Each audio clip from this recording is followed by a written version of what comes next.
Let's launch the timer right now, 2 minutes, and then we'll continue the conversation when we run out of 2 minutes on our YouTube channel. Just a dash in the morning is how you can find it. Let's start with yesterday, and I think this is so wildly inappropriate.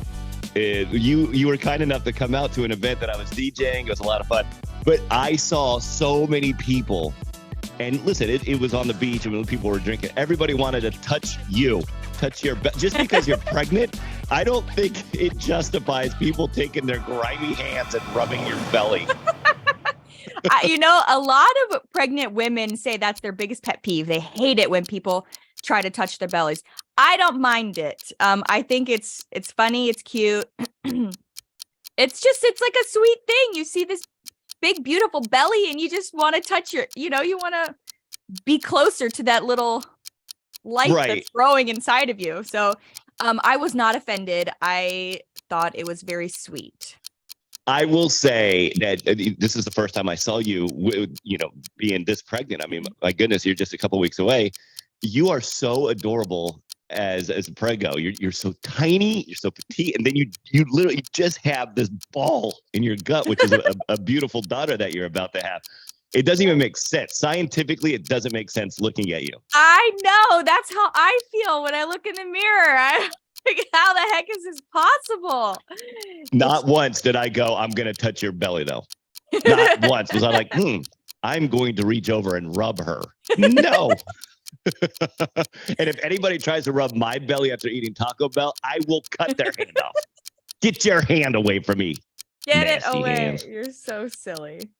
I love this. Oh my gosh, we're already approaching 2 minutes. Pairring.co, in lieu of dating apps, young people, I guess people of all ages, this is a new way to show that they are available to date. Yes, you don't have to use a dating app anymore. You just wear this specific ring. And when you're out and about, people are like, oh, she's single, he's single, and ready to mingle. You can wear a ring if you're straight, if you're looking for a straight heterosexual relationship, and then they have rings for the LGBTQIA plus community. I will give you $100 if you can tell me, break down that acronym for me. What is the word for LGBTQIA? I can't. We got lesbian, we got gay, we got bi, we got trans, and then I'm done. I can't. I don't. What are the others? G, B, bi, trans. Q. Queer. What's I? I don't know. I have no idea. Anybody know? Indian? I don't even think that's politically correct anymore. Indian. A? Are you sure that's the correct acronym? LGBTQIA plus. Yeah, it's right there on the website. But it is. Okay. If you're looking for love and don't want to swipe left on some app, it's pair, P-E-A-R, ring.co. Not a bad idea. I would have partook in that. I would have wore a ring to show that I'm looking for love. I think it's a pretty good idea. Were you ever on dating apps? No. Oh, lucky you. No. You found your love before you had to do that. Oh, yeah. I mean, I still use technology. I slid into her DMs. I went on a dating app one time, and within not even, I think, 12 hours, I received a message. Are you that guy from the radio? I was like, yeah, not doing this. Oh, wow. Okay. Interesting. Yeah. I did a little bit of dating app. Just a dash. Just a little bit of dating app stuff. But you dabbled.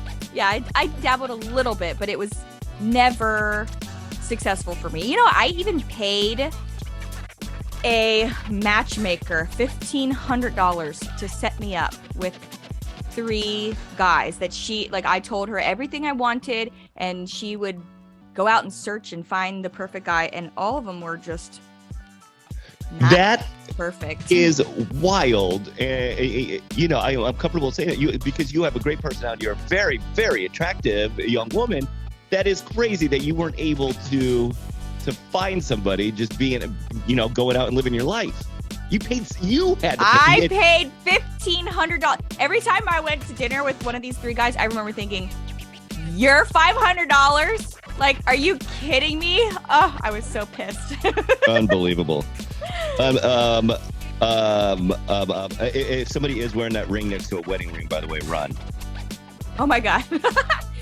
Yeah. Think about that. Well, Speaking of dating, maybe they have open relationships. They're swingers. So, there's a whole community of people that are looking for that too. So that's a conversation for another time.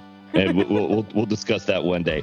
Love and relationships. Here's another story that ties into it. In a small town in Mexico, a mayor has married a crocodile, stating that she is the queen of that town. I'm not even going to try to pronounce it. I don't speak Spanish. I don't even pretend to speak Spanish. So she's a mayor, and she actually married a crocodile. It's a man who's the mayor, and he married a female crocodile. Weird. Apparently it's a ritual. It's a tradition that's been going on for years and years and years and years. I just can't help I'm a 40-year-old teenager. Immediately I think, do they have a honeymoon? Do they consummate that marriage? No, they can't. No. Well, if it's a ritual, I've never heard of this, but if it's some type of, ritual that they do in this little town or religious reasons or whatever, I'm assuming it's not like a real marriage. I don't know what it is, but interesting. Yeah. Okay. Interesting. And just north of Mexico, another interesting story, and this one just baffles my mind. Back in March of 2015, there was a 17-year-old kid who he went out and took the dogs for a walk. His name was Rudy, and he disappeared. The dogs returned home without him. They just found him 8 years later, 2 days ago. Oh. He's now 25. The family, they did an extensive search for this kid. The family, of course, devastated that they couldn't find their relative, their son. And 8 years later, he just shows up. What did they say where? It's unclear, but it was shared. It's being reported that he suffered from depression and PTSD. So who knows? But for 8 years, he was never found, and just nobody knows how he survived, where he was. I'm sure those details will be revealed as the days go on. But what a crazy story. Wow. That is crazy. It makes my mind, start to think about all the possible ways he could have vanished. Right. That's I watched too many of those shows. I know. Go ahead. Give me your wild conspiracy theory. Okay, I think he was probably murdered while walking his dogs. Oh, God. And this sicko kept his body for 8 years. And then... Who's this sicko? I don't know.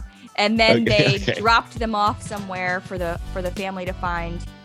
For some, who knows? Maybe it's another religious cult thing. Sure, yeah. Ceremony, like a 8-year timeline thing had to happen, and they used infinity stones. Yeah. And brought him back to life. Yeah. I love it. It's logical and it just makes sense. Totally.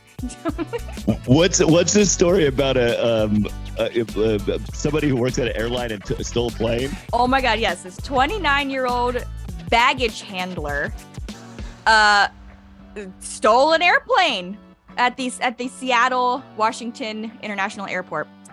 Like what kind of plane? Like a big passenger plane? Yes, but he cut in front of everybody and shut the doors and took off. He has no flying experience whatsoever. He took off and flew the plane for 73 minutes and was, talking to people on the, whatever airplane airwaves they talk to. Right, yeah. Walkie-talkies. The walkie-talkies, yeah. Yeah. And he said, I know people are going to be disappointed in me. I'm just a broken guy. I have a couple screws loose. Anyway. You stole a plane, of course. Duh. Yeah. Thank you, Captain Obvious. That's his name, Captain Obvious. Captain Obvious, and he crashed Captain Obvious, the plane. please. Did he crash it? He crashed it, yep, into some small little island. And he did not live. So I don't know if it was a suicide mission or if he was just like, la-di-da, let's see if I can fly this plane. Oh my gosh. Let's see what happens. Yeah. I know.